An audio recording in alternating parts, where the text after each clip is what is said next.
Good morning, everybody, and welcome to the webinar. We're so glad you guys joined us.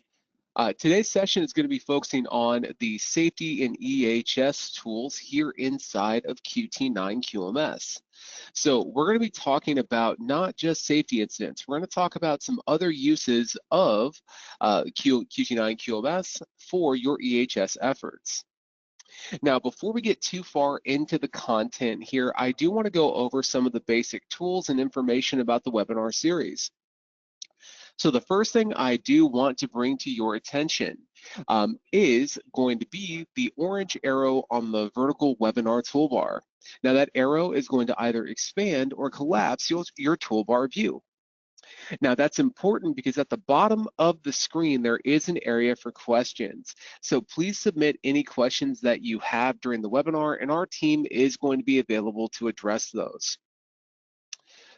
All right, now I do want to talk a little bit about the webinar series themselves. So the QT9 QMS webinar series is really designed to provide our users with the best usage cases, features, and functions that we can provide. Now, during the webinar, we're only going to stay focused on EHS and safety, all right? We aren't going to be getting into any other modules today, so please try to keep your questions down to just those areas. We have a pretty wide range of users in attendance, and we want to make sure that we stay on the topic at hand. Now, if you guys do need to look at any form of module training, do remember you have unlimited access to training through QT9 University. You can sign up for courses through there anytime, and that's accessible right on the main page of your QMS. So feel free to register for as many sessions as you like. After attending those sessions, or if you do need to book a one-on-one session with the implementation team, make sure you reach out to support. They can be emailed at qmssupport@qt9software.com, and they can get you in contact with the implementation team when you need us. The other thing I do want to point out here is that at the end of the session, there is going to be a brief survey. If you could give us your feedback on the presentation, on the software, we always appreciate your guys' feedback, and we try to take that into account when we are moving forward with, feature designs, upcoming webinar series. So your input matters, and we want to make sure that you guys are heard. The survey is very brief, and it'll be done at the very end of the session. All right, now that we're through the general information, let's start talking about the topic at hand. All right, so in today, we're going to talk about QMS safety topics. So how can we use, or how can we leverage the tools inside of QT9 to enhance our EHS processes? Now, QT9 is a world-class QMS, but within that architecture, we have a really strong ecosystem to support EHS activities for your organization. Now, the integration of different modules allows you to evaluate and track outcomes of your safety programs in an easy and effective way. The safety and incidents module really is one facet of what we offer. But today, I'm going to help you unlock the true power of QT9 QMS for your safety efforts as an organization. Now, we're going to focus on a couple key areas here. So I am going to talk about SDS management. We are going to talk about quality events, AKA safety issue reporting. And we'll talk a little bit more about that as we go. We are going to talk about audits, how they can be used for your safety program. We are definitely going to talk about the safety incidents module, and we're going to talk about the projects module, because your safety team likely runs different projects throughout the year, and they have different initiatives. Having a central location to track that could be a very useful tool. So over the course of today's session, we're going to spend some time focusing on those areas. I do intend to leave some time at the end of the session for questions, but do make sure you're asking throughout. We do have a team available to answer those as we go. But let's go ahead and let's jump into the system. Now, the first place that I do want to start talking about here is SDS management. Now, we know that these are documents that every safety team needs to maintain. Now, inside of QT9, we don't have a direct SDS area, but what we do have is document control. Now, document control is a great location to store your SDS information, because what this is going to allow you to do is to have a primary centralized storage point for your SDS that's accessible from any web browser. Now, in here, this grid is just like any other module in QT9. It makes it really easy to find documents for SDS if I have a doc type for it. The benefit here too as well is to having that primary storage point. We now have the ability to see everything that's currently out there, and we also have the ability to revision control, and we have approval and publication controls baked into the system. So if the SDS for the calcium carbonate needs to change, we can easily go in here, create a revision, and start that process if somebody has the proper level of access rights. Now, when we talk about revisions, there's a couple different layers to this from a safety side. Now, that being said, the main thing here is that when you do start a document revision, of course, you can flag if training is required, and that is vital for a lot of management when we're talking about safety documentation. Because if you're changing any of the documents, there's a solid chance that training is going to be required. Document control has a direct integration to the training module. What I mean by that is that you can associate documents from doc control to job titles. And if that association is there, when you create a training record from a document request, as you would here, that is going to automatically generate or create a training record when this document request hits a certain point. This is going to help you with one of the more vexing problems with document control, whether it be for safety or otherwise, where if you're making a document change, there's a very solid chance that you need to be making a change or need to be training your team on that change. So if I check that box, when this document hits a specific, or this document request hits a certain point, it is going to create a training record here under the training area, and it is going to do so under the open records with a new document. This is going to give me the option here to go in. I can see that this is coming from a new revision or a new document. I can, of course, my employees would already be pre-assigned. My document would already be here, and I could have them go in, train, and close the loop. So the integration between document control and the training module really supports the idea of having your SDS in one location. Because again, being able to close that loop on training is vital. Now, there's a couple other integrations that you do really want to be aware of if we are talking about managing your SDS in the document control area. And that is the integrations to two locations, to the auditing module and to another location with quality events. Now, controlled documents. In case you guys haven't seen this before, your documents from doc control can be associated to the process. So what I mean by that is if we look under the manage, under the maintain, under audit, and under our different processes, I can actually associate any quality standard element that I need. I can associate any documents from document control that correlate to this. So let's use safety as the example. If I associate all of my SDSs here and any of my applicable procedures, it's already here as part of the process. So now I can easily integrate this to an audit. All right, so just pointing out, having these SDSs in document control does allow for that assignment directly to an audit. All right, and it helps automate that process. All right, the other important thing to keep in mind about having your SDSs here is if you are a customer that uses the document viewing portal. Now, if you guys haven't seen the document viewing portal, it is an add-on service that you guys can add. It does allow a different set of licenses where you can only view essentially your approved active revision documents. So if you are an organization that is nearing the top of your licensing at current state, and you do want a more cost-effective solution as opposed to adding more licenses, you can look at the document viewing portal. That would allow your safety team to look at documents and allow your entire team to look at safety documents, even if the main licenses on your site are currently tied up.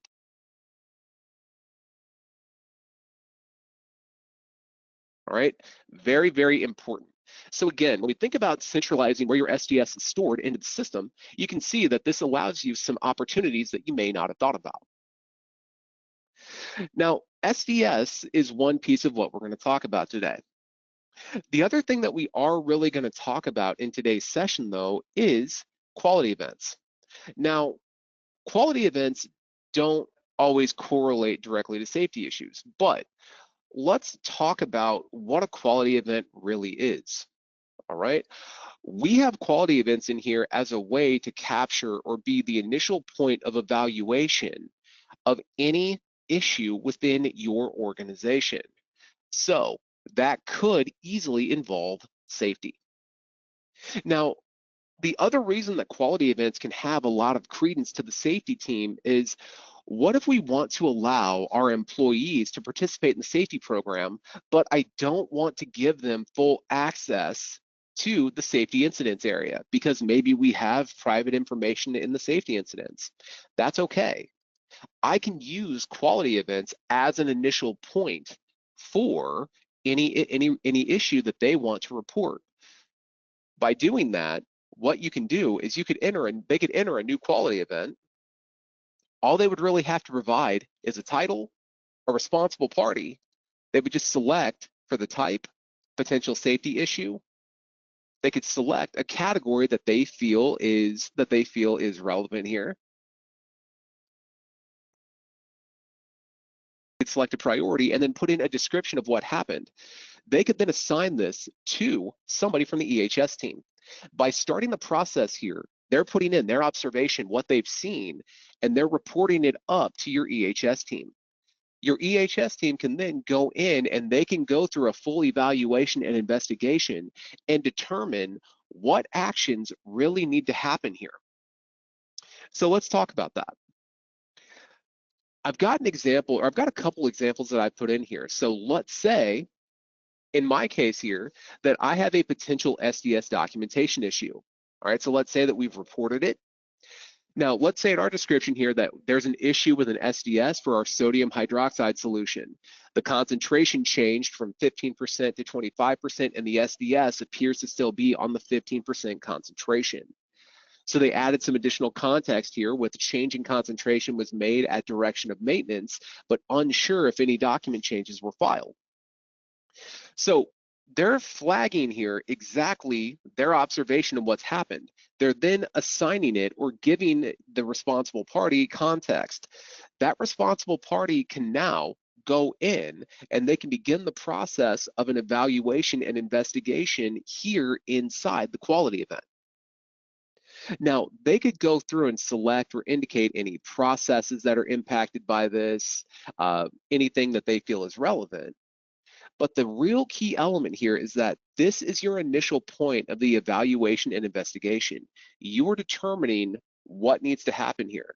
So let's say that we did some initial input here. So that maintenance indicated that a higher concentration was needed to adequately clean the machine in the extruder shop.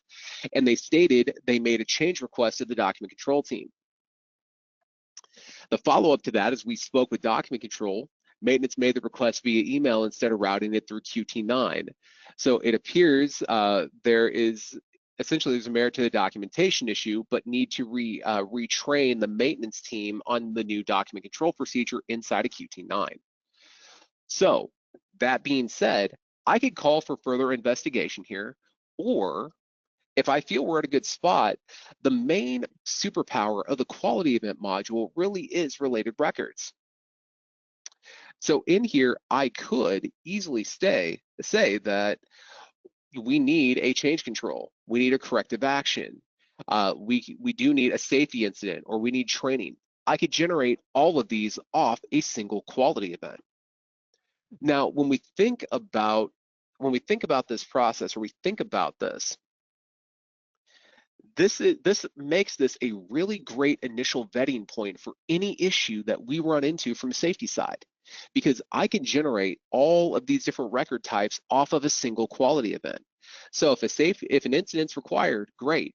If a corrective action and a training is required, awesome. Any of those could be a relevant, or essentially a decent outcome of this particular situation. One other thing that I do want to point out here, this is really nice. The other thing that's nice though is the tie to the document control area. What I mean by that is, if a document is involved in this particular safety issue, I can add that document here to the quality event. All right, so I could just select what I want, add the assigned document, and assign selected. When I bring a document in, you will notice that there's a gear icon over here on the right. When I review that document, this is going to give me two options here. This is going to allow me to say either the assigned revision has been reviewed and it's acceptable, so we don't need to make any changes. In the case here, we know that a change was made and the document wasn't updated. I could start that document change process directly from here.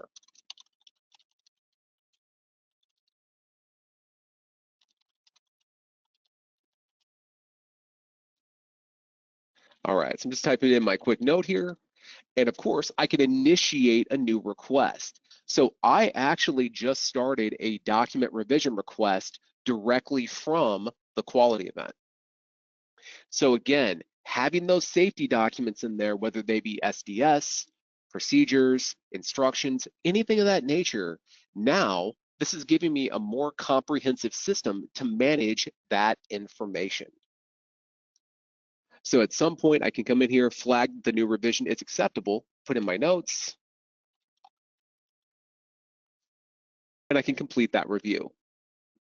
So just pointing out, quality events themselves have a vastly useful application for anything relating to safety, or just about any other module inside of the system that you guys may need. The point standing here, this is a really powerful tool. All right, and of course, as you guys see here, quality events can be a true anchor location for your safety team. Remember, you guys get to define all the different types and categories that you use. And if you're using the quality events module this way, at the end of the year, you can easily pull this grid view and you can see any type or essentially any category or type that pertains to safety simply by searching. So at the end of the year, if let's say I had, 200 quality events and I do a search and 75 of those are potential safety issues, I can see that, and I can also see the category that comes off of them. All right, so that gives me a good idea of what we may want to look at or focus on moving forward. So the quality events module, as I stated, is a really, really powerful tool that you guys have to really evaluate before you bring something into a full safety incident. Now, one of the other areas that I do want to get into that gets used very heavily or can be used very heavily by a safety team is the auditing module. Now, as I stated earlier, audits, you can build an actually build an audit process called safety. The benefit to building that process is that you actually have the ability to associate specific quality standards. So if you guys do abide by ISO 45001 or any other quality standard, you do have the ability to go in there and associate a particular audit or a particular process to elements, to documents from doc control, and to checklist. So let's talk about that. Under the auditing area, so under the processes, let's go back here and look at this one more time. So under the safety process, in my example here, I've indicated here for 9001 any of the relevant quality standards that this could pertain to. Now, you can assign elements from multiple standards if you need to. So if I did have ISO 45001 in here, I could easily select that and start adding those elements here. The other piece of it though is I can actually associate documents from document control with this process, and I can associate checklists. Now, checklists can be built in the system. And when you build a checklist, you can actually go in and add in questions that your team may want to ask or check during a safety audit. So the combination of indicating the elements, the potential usable checklist, and the documents provide a really strong base to build a safety audit on. So once you build these elements here, let's show you what this looks like at the auditing level. So let's say that I have a safety audit for my stamping shop. I'm going to click in to that audit since I've already created it. And in here, I've got the core information that I really need. I can define who my auditor is going to be simply by clicking on the Add Auditor. But here's the key thing. I've already selected the processes here. So in here, for each process, if I do want to add notes or context, I certainly can. But when I select the process, the other benefit that the audit module really brings to any team is the ability to predefine those associated checklists.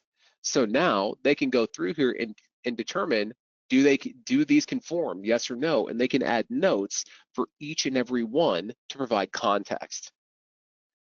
So not only am I pointing out the different standards that we're auditing against, I also have checklist here to help with this process. Additionally, I already have the documents from doc control loaded here. Because by using the reload documents function, what this is going to do, this is going to look at all the documents that are associated to that process, and it's going to bring in the most current active revision of that document. All right, so now if I need this as part of the audit, it's simple, it's clicking on it, and it'll download a copy.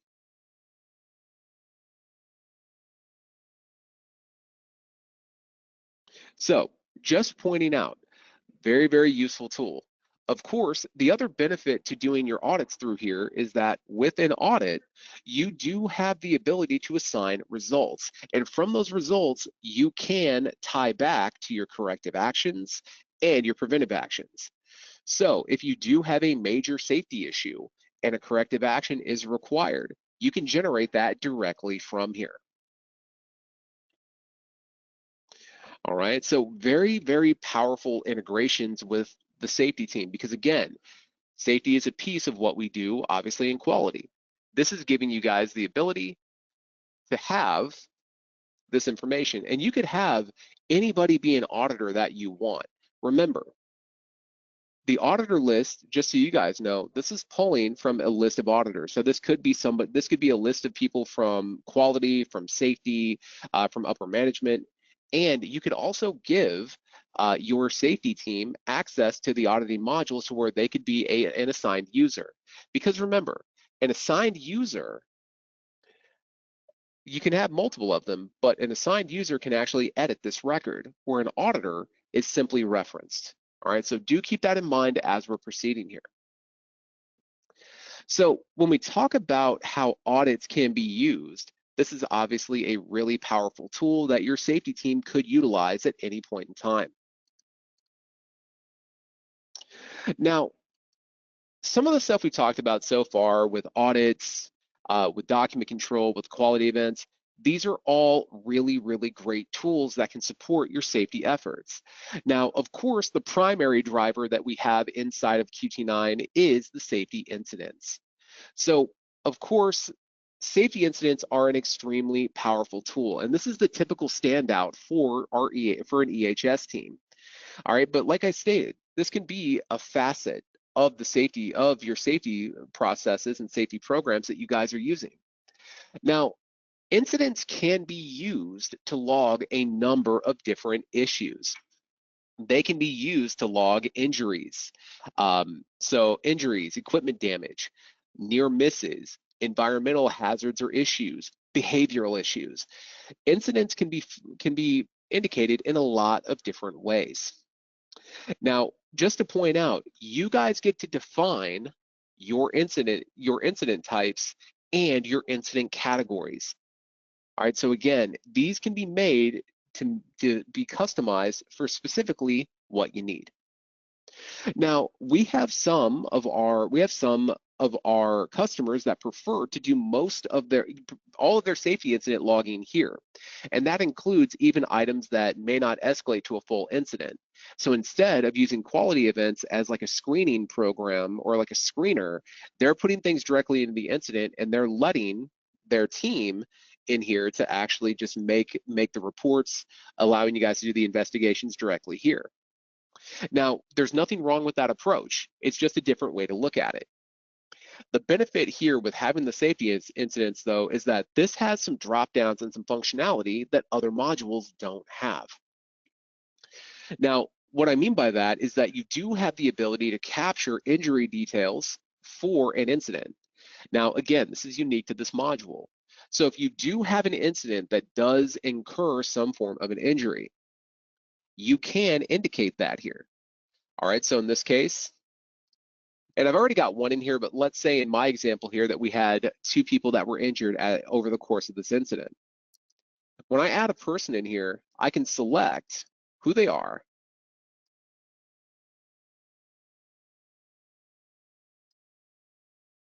All right, I can add their basic information here.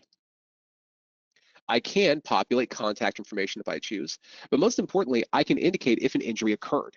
So if I do indicate that an injury happened, the system is going to ask me some questions here. So did this result from a work accident or exposure to the work environment? If I say yes, then it's going to ask me the following questions. All right, so has it resulted in death, occupational hearing loss of consciousness, days off work, or restricted work transfer? Was the person admitted to the hospital? Was there an amputation, or did someone lose an eye? So of course it's going to go down through here. When I submit that, the nice thing is the system's going to tell me immediately, OSHA recordable statement. This incident needs to be reported to OSHA within 24 hours.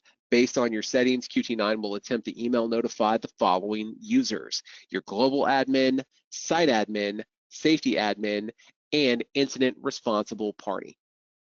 So everybody on that list is going to get notified to make sure that OSHA was contacted. All right, and once we determine that, now we do have the ability to classify the injury type, the class, and one thing that you get to populate here is your injury category. All right, so in my case here, I could say that this was a crush injury. All right, so I could go in and add as much information here as I want, and I have the ability to add healthcare visits as well. So we have the ability to add a lot of information here. Now, we do need to specify their role as well. So were they the injured? Were they a witness? What were they to the role? All right, so in this case, you type in as much information as you like, and of course, you can save. Now, we can add as many individuals to this as we need. Now, I do want to point out, this is one section of an incident, right? Not every incident that you have is going to result in injury or anything of that nature. This is just a nice tool to have in your toolkit in case this happens. You do have some other options in here that you do want to be aware of from an incident side. You do have the ability to reference equipment. So if you are using our preventative maintenance module, you have the ability to identify or pull in existing equipment. So if this happened here with an injection molding machine, I can bring that in. I've got the information. I could indicate, was equipment damaged or repairs involved? The repair cost estimate, damage values. I can capture all of this information if I choose. But I do have the ability to bring in equipment to this incident. So it's not just for the human element, it's also for the equipment element as well. Now, Just like other modules here, you do have the ability to go through your initial analysis. So what happened? So in my incident here, let's say that somebody had a hydraulic press, they reached in, they didn't use the lockout tagout, and they crushed part of their hand. In this case, we've got that information here. We have our initial analysis of what happened. We do have an incident. We can formulate our incident plan. So obviously we did first aid, called 911. Now we're going to go through our actual plan moving forward. So again, I've got an incident plan here that I can populate. I also have user-defined fields. So user-defined fields are vital to a lot of our teams here that we work with, because user-defined fields is going to allow you guys to add additional fields or additional columns here that you want to be aware of. All right, or data that your organization needs to track. Now, that being said, you could add as much information, you can build as many user-defined fields as you want. If you've never seen where these actually get built, they are constructed under the global, under the settings tab, under UDF or under user-defined field, and in our case here, it would be under incidents over here on the right. So under here, you could build as many sections with as many questions as you need to. And you can also make these questions required if you choose. So keep in mind, user-defined fields can really be where you guys can tailor this incident module to be useful for you, even if we were missing some fields that you may need. This is your spot to really customize and make this your own. The other benefit here is that you can reference departments that are involved in the incident. You can reference the process that this happened in. So maybe this happened during the machining process. All right, so I've got a lot of good information here. All right, so I'm going to fill in some information here as we move forward.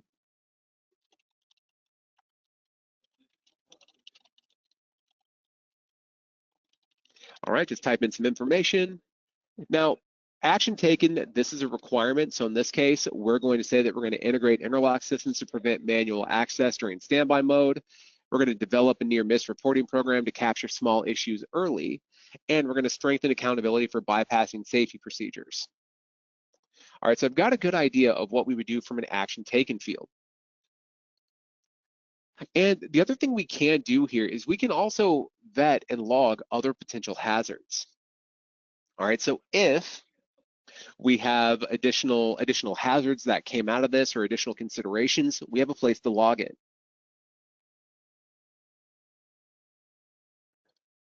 The other important thing we have here is the capability to generate task.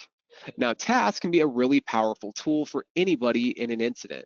This actually allows you to involve other users of the system to be involved in a task. So let's say that as part of the incident here, we're going to have the EHS team do a risk assessment on the machines. Maybe we're going to have them start or generate a company-wide risk assessment for lockout tagout. That's a task that you could start from here. So this is a really powerful tool that you can use. You don't have to use task, but it can be a very useful addition to what you guys are attempting to do as an incident occurs. The other key thing I want to point out to you about incidents is that an incident must have approvers, all right? So we have to have somebody here to go in and review this. All right, and of course, the other key thing that on any incident is the timeline. Now, when we talk about this, this is vital. This is going to give you your date and timestamp when anything happened or when something was changed. So you can see the date and the time, who the author was, and what they actually modified. So this gives you over the entire life cycle of the incident, you know who was involved, which is vital. Obviously, this is something that you guys will need to come back to and look at and check. Very, very useful. The other thing that we do have here are related files. So if I have video of the incident, if I have images, if I have any type of documentation that I feel is relevant, I can add it here. So in my case here, let's say that I am including a, we'll call it a completed risk register.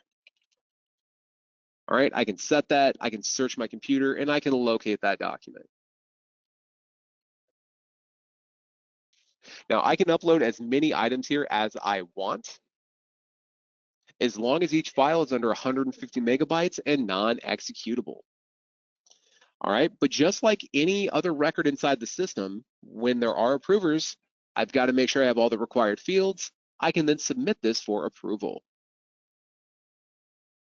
Now, when you submit this for approval, that is an action that's going to send an email notification over to your team. They will have the ability to come in and review things. So they will get the notice in the to-do list.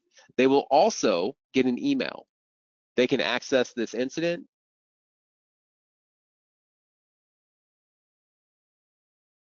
And as the approver, they can come in and they can review and they can decide if they approve or reject the outcomes or the lessons learned from this particular incident. In my case here, I'm going to go ahead and approve.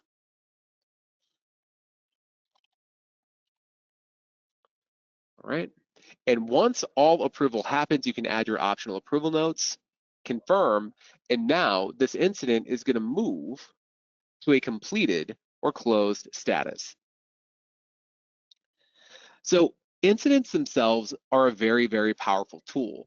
Again, you've got a lot of opportunity here to add in multiple people, multiple pieces of equipment, and this gives you a place to really go through and evaluate everything that you have. Now, the other thing I do want to point out is that from an incident, much like a quality event, I could generate a corrective action from this incident. All right, so keep in mind that is an integration that does exist here. Now, incidents were obviously a big focus of today's session because this is obviously a great jumping off point or a great spot for anybody in the safety in your safety team to actually see. But there is one other area that I do want to explore before we break out into questions, and that is the actual project module. Now, the big thing here is, well, why would projects be kind of the key thing here? Projects can be very useful. This is a pretty broad area that has a lot of application and a lot of usage. Whether we're talking about doing a quality improvement project, whether we're talking about doing some type of a lean project or some type of IT project, it doesn't matter. The project module is a very powerful tool that your safety team can leverage. So let's use an example of something that I already have in the system. So in this case, let's say that we're going to do a lockout tagout program overhaul. So let's say that that incident with the lockout tagout is exposed a few errors or weaknesses that we had with our lockout tagout program. I now can go in, I could create a project, and with this project, I can go through and I can build and I can track what's going on with this particular project as it proceeds through the organization. So in this case here, I've already got the project title, I've got the project type, and I've got my description here. I've got my project plan notes that we're going to operate off of, and the most important part is I've got my different phases. So in this case, we're going to break this project down into 5 phases. We're going to do an equipment inventory and energy audit. We're going to do a procedure development phase. We're going to do a device standardization phase, a training phase, and an implementation and monitoring phase. Now, for each of these phases with the project, I have the ability to build tasks and assign them to each individual phase. So in my case here, I can call this, we'll call this, equipment inventory audit. All right, I can select a target date for when I want that done. I can indicate who I want the responsible party to be. And I can put in a description of what I want them to do. So in this case,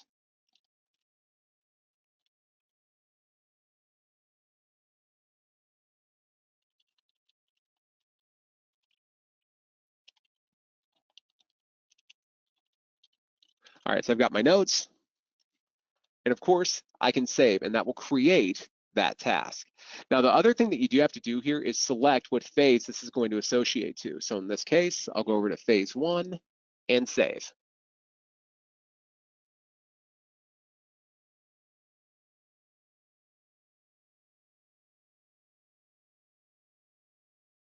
All right, and I can add or associate as many tasks to each phase as I deem relevant. The important thing for you guys to keep in mind with projects is what actually determines completion of the project is completion of the task. All right, so as we talk through this and as we kind of see the project module itself, you can see how this is a really powerful and really easy tool for your team to use. All right, so projects, this is a really great tool for you guys to use from a safety side and from just about any other quality application that you can think of. All right, now I know I covered a lot of ground today and I wanted to really stress the integration that the system has. We have a lot of tools and a lot of integrated modules here that allow your safety team a lot of options within your quality management system. Now, I do want to take a moment here and I do want to check and I do want to open up the floor for questions. So I know we have we have a few questions in here that have been answered, but if you guys do have anything else additional, I do want to make sure that we can see those. So any questions that are currently out there that need to be addressed or any other questions that you have, I'd love to see what you have. We did have a question from one of our viewers here. And this was in reference to the document portal that I talked about earlier. The document viewing portal, she was asking, is it an additional license fee? It is a different cost. So yes, it is an add-on service. So it is an additional cost, but those sets of licenses, so it does come in, sets of 5, 10 license or unlimited license. And it is cheaper per capita than adding licenses to the main site. So if you just need people to view documents and free up licenses that way, that's a way you could go about it. Another question that we did have is there going to be a recorded version of this webinar? It is not going to be email, but it will be posted on the main site here. So it will actually be posted here on the news feed. So you'll be able to go back and review it. So just like you see these other webinars here, it'll be posted so you guys will have easy access to that link.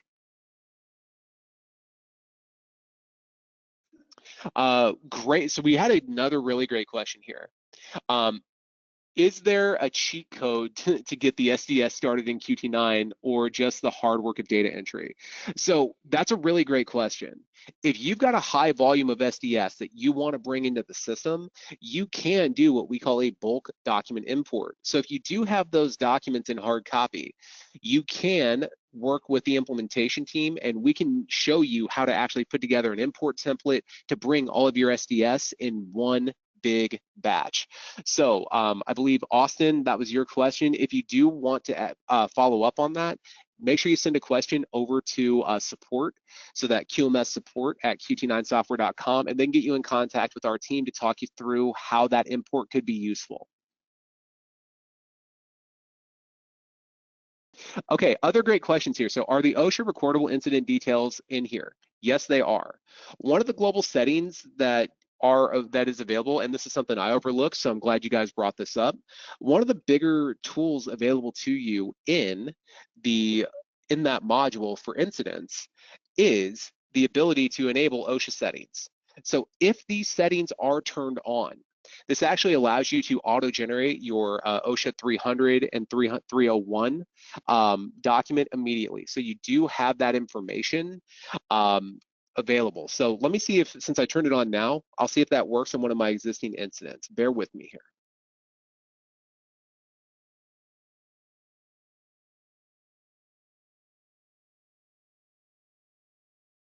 I'm going to reopen mine here, and then we'll use that as our example.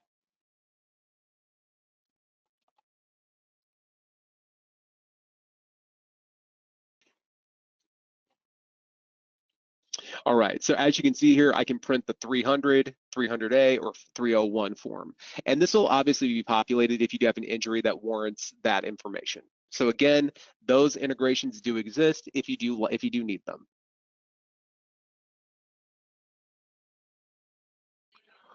All right, just looking back through some of the other questions that we have here.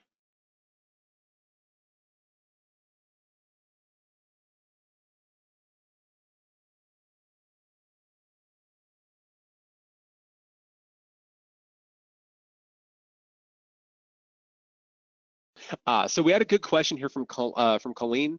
Would you demonstrate or the maintain process again?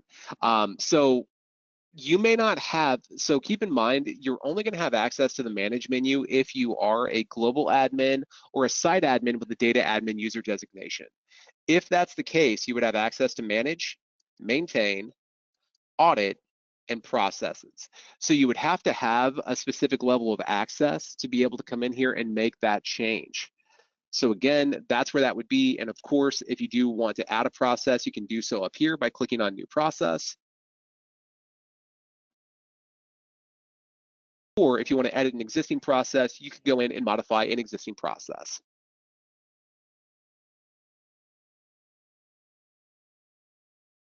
So we had a good question here. Are SDS updated automatically when new versions are available? The system, if it is in document control, you would have to go through the revision workflow. Now, if you're being provided an updated SDS, you would be able to quickly add it, submit it for approval, approve, and publish. It would actually be a pretty quick turnaround, but it would not be automatic. You would have to go through the actual revision workflow and publication process.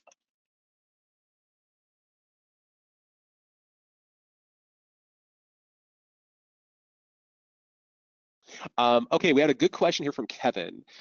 For injury inputs, can a partial report be made, then reviewed, and then be addressed by the safety manager? For example, a shift supervisor can put in basic details, and then the manager can take over completing the incident and assign corrective actions. So Kevin, that's a really great question. The way you could do this with an incident is that you could start off that it does start with the EHS. Now, what you could do with that, you've got really two options. It could start with a safety team. Then you could have them as a responsible party initially. They could do their part and they could reassign the responsible party to either quality or management. The other option you could do is that one could keep custody of the record as a responsible party, or you could then assign them to a task. So let's say the EHS manager keeps it, you assign the other information over to a manager to do task, they add their information in, and then you take the action that they dictate. Or again, you can just reassign them as a responsible party. Either way works. It's a matter of what you would prefer for your workflow. But if you do want to work through that with the team, again, you can always reach out to book a one-on-one call with us.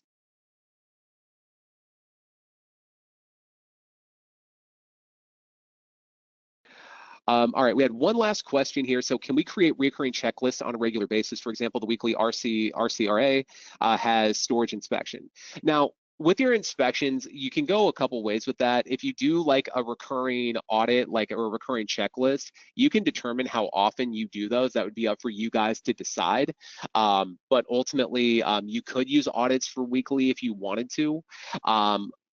But again, if you do want to use the checklist function, that would be audit. So you could do that. You can also do what we call ad hoc audits, because audit category defines recurrence. So you could just set the recurrence to 0 and you just create them manually as you need them. Either way works, just an option that you would have.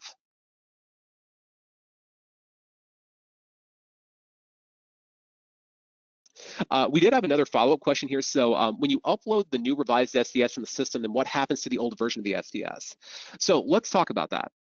Anytime you make a revision inside a document control, it is going to take, once your new revision is published, your old version is going to go to your obsolete documents. So you don't lose that information. It just relocates. So if I have revised a document multiple times, I would see every revision of that document under the obsolete document area. So you would still have the old version of your SDS. It would just be in a different location.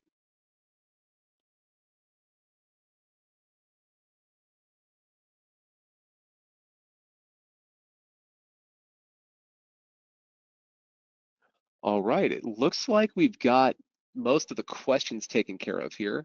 I'm going to switch back over here to my slide deck. And I do just want to remind you guys here, so that's all the information that I had to cover with you guys today. But I do want to remind you guys that there is the survey at the end. Please make sure you guys take the time to fill that out.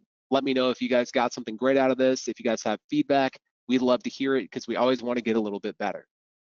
The other thing I do want to point out is if you guys do have questions on, the document viewing portal, the BI tool, any type of, or you guys are looking at expanding licensing, whatever the case may be, you can email customer success at QT9software.com, and that team can reach out to you to give you guys more information.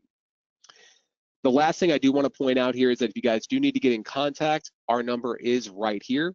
We can be reached at 866-913-5022. I'm going to have one last look here just to make sure we haven't missed anything.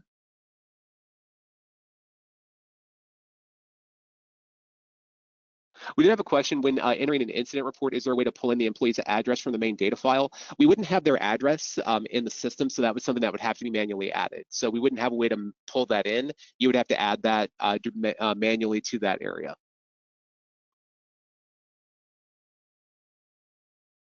Right, but just taking a quick look back here, I believe we got most of the questions addressed. All right. So again, thank you guys so much for joining us today. We're so glad you guys were here. We look forward to having you guys in future webinars. So have a great rest of the day. We'll see you soon. Thank you.